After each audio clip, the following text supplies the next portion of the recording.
Already.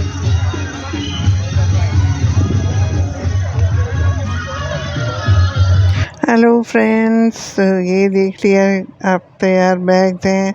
कहीं जाने की तैयारी तो हो ही रही है और नाम से पता चल गया कि हम जा रहे हैं एकता नगर। जी हाँ, सभी एक्साइटेड हैं आगे जाने के लिए। देखिए, मून अपना सामान लेके आ गई, मानू अपना बैग लेके आ गया और सामान को लगाया जा रहा है गाड़ी की डिक्की में एक एक करके, क्योंकि आज हम 180 किलोमीटर का सफ़र तय करेंगे अपनी गाड़ी में, यानी कार से जाएंगे।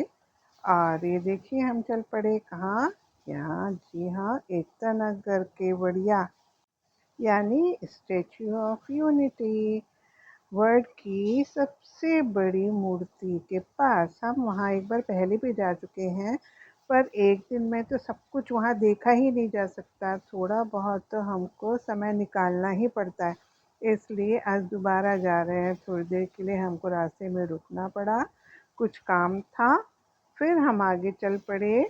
वो काम निपटते ही हम आगे चल पड़े। ये सड़क पे आती जाती हुई गाड़ियों को देखना बड़ा अच्छा लग रहा था। और क्योंकि थोड़े दिन पहले ही बारिश ख़त्म हुई है, तो रास्ते में हरियाली भी बहुत अच्छी दिख रही थी। आसमान में बादल थे, लेकिन बारिश वाले नहीं, और उनके पीछे से झांक रहा था सूर्य।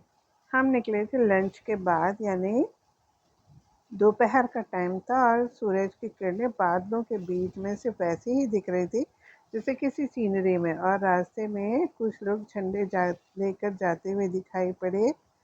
वे अपने सफ़र में जा रहे थे, हम अपने सफ़र में जा रहे थे।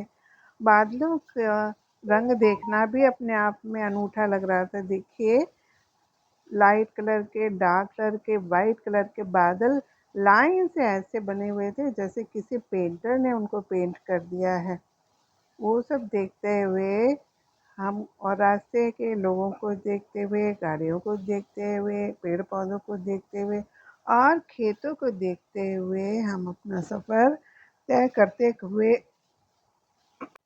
अपनी मंजिल की ओर चल पड़े। और देखिए, हम पहुंच गए अपनी मंजिल, जहां उस होटल में जहां हमने अपने रूम्स को बुक कराया हुआ था। जी हाँ, हम एकता नगर के उस होटल तक आ पहुंचे हैं। ये है उसके बाहर का दृश्य, और ये है वो गैलरी जो हमको हमारे रूम तक ले जाती है।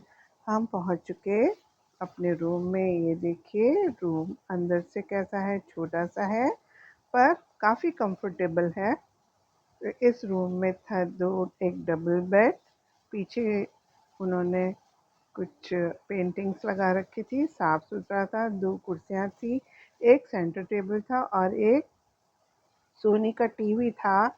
एज यूजुअल चाय का सामान रखा हुआ था, और एक कबर्ड थी जिसमें कपड़े टांगने के लिए जगह बनी हुई थी, नीचे सामान रखने के लिए जगह बनी हुई थी, और एक छोटी सी तिजोरी थी जहां हम अपना सामान, कीमती सामान रख सकते थे। तो ये हुआ हमारा रूम टूर।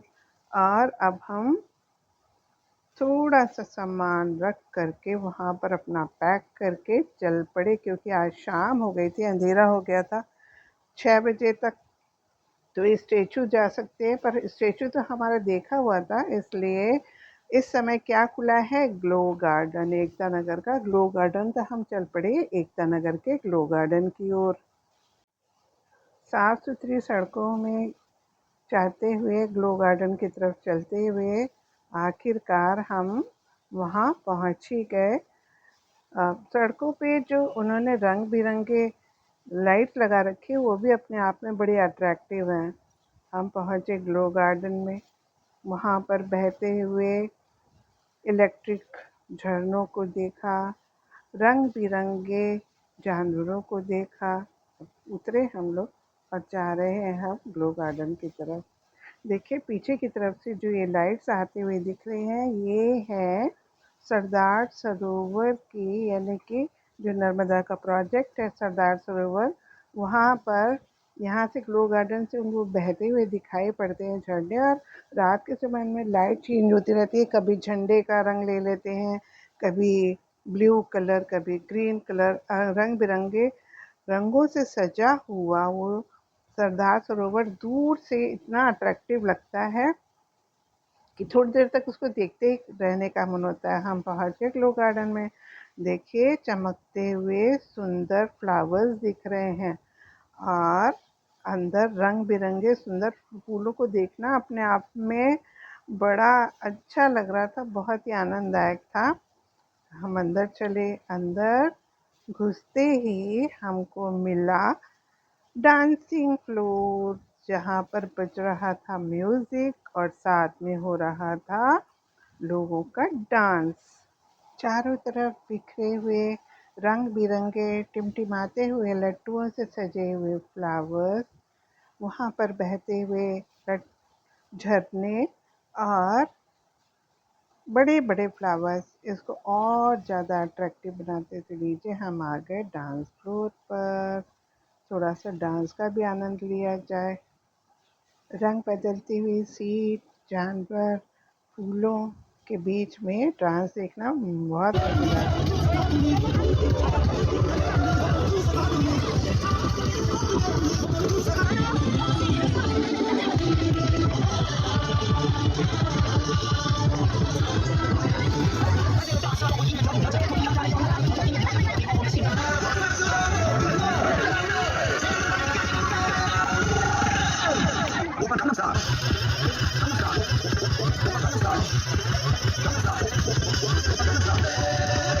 तो आपने देखा मून इन जगमगाते हुए रंग बदलते हुए गोलों के ऊपर उछलने में कितनी खुश है, कितना एंजॉय कर रही है। और वही नहीं, वहाँ पे जितने भी लोग थे बच्चे बड़े सभी खुश होकर नाचते हुए एंजॉय करते हुए दिख रहे थे। पीछे थे जगमगाते हुए पेड़, जगमगाते हुए जानवर और आगे नाचते हुए लोग। सब कुछ कुल मिलाकर के बड़ा इंटरेस्टिंग था और उनको देखते रहना उतना ही अच्छा लग रहा था। हम भी खड़े-खड़े हिल रहे थे। फिर हमने अपने कैमरे को दूसरी तरफ घुमाया और सोचा कि कुछ क्षण और देखा जाए कि क्या-क्या है। ये वो सीटें हैं रंग बदलती हुई, जिनके ऊपर बैठ कर के लोग थोड़ा आराम कर लेते हैं। फिर पीछे के साइड में से ये जो दृश्य है वो मुझे सबसे ज़्यादा अच्छा लगा। यहाँ पर तो नहीं दिख रहा है, लेकिन उस समय पानी इनमें से बहता हुआ दिख रहा था, पानी बहता दिख रहा था और झरनों में से इन बांध के पानी में से रंग बदलते हुए दिख रहे थे। ऊपर लाइट्स दिख रही थी। ये बहुत ही सुंदर था। ये सचमुच इतना आकर्षक था कि थोड़ी देर तक खड़े होके देखते रहने का मन हो ही रहा था। कभी वो झंडे के रंग में बदल जाते, कभी नीले बन जाते, कभी सिर्फ गुलाबी रंग के दिखाई पड़ते। सब कुछ बहुत सुंदर था। देखिए लाल रंग, हरा रंग, नीला रंग, रंग बदलते हुए ये सब सरदार सरोवर में बहते हुए पानी के ऊपर से रंग दिख रहे हैं। और फिर ये है पूरे गार्डन का एक दृश्य। ये यहाँ पर इलेक्ट्रिकल झरना, कुछ बतख, पीछे की तरफ तरह-तरह के जानवर और ये सब कुछ देख करके हमारा समय कब बीत गया। हम बहुत थके हुए थे रास्ते में, हमने ज़्यादा आराम भी नहीं किया हुआ था। दोपहर में निकले थे, सुबह थोड़ा जल्दी भी उठे थे लेकिन आराम बिल्कुल नहीं किया था। तो थके हुए थे तो हमने सोचा कि अब वापस निकला जाए, लेकिन बच्चे तो जैसे वापस आने के लिए तैयार नहीं थे। मून पे बैठना था, वो मून पर बैठ गई। उसको वहाँ फ़ोटो खिंचवानी थी, तो वो वहाँ पे बैठी। हम लोगों ने भी उसके साथ में थोड़े बहुत फ़ोटो खिंचवाए और ग्रुप में फ़ोटो खिंचवाए और फिर वहाँ से वापस आने के लिए तैयार हो गए। तो इस तरह से जब फ़ोटो सेशन हमारा ख़त्म हुआ, बच्चे भी थके हुए थे, हमें भूख भी लग रही थी, तो हमने सोचा क्यों ना हम वापस चला जाए और हम चल पड़े वापस अपने फिर से होटल की तरफ, जहाँ रात को सोने के बाद अगले दिन हमको एकता नगर की दूसरी जगहों की सैर करनी थी। तो मिलेंगे कल अगली जगहों के साथ। Thanks for watching, please subscribe, bye.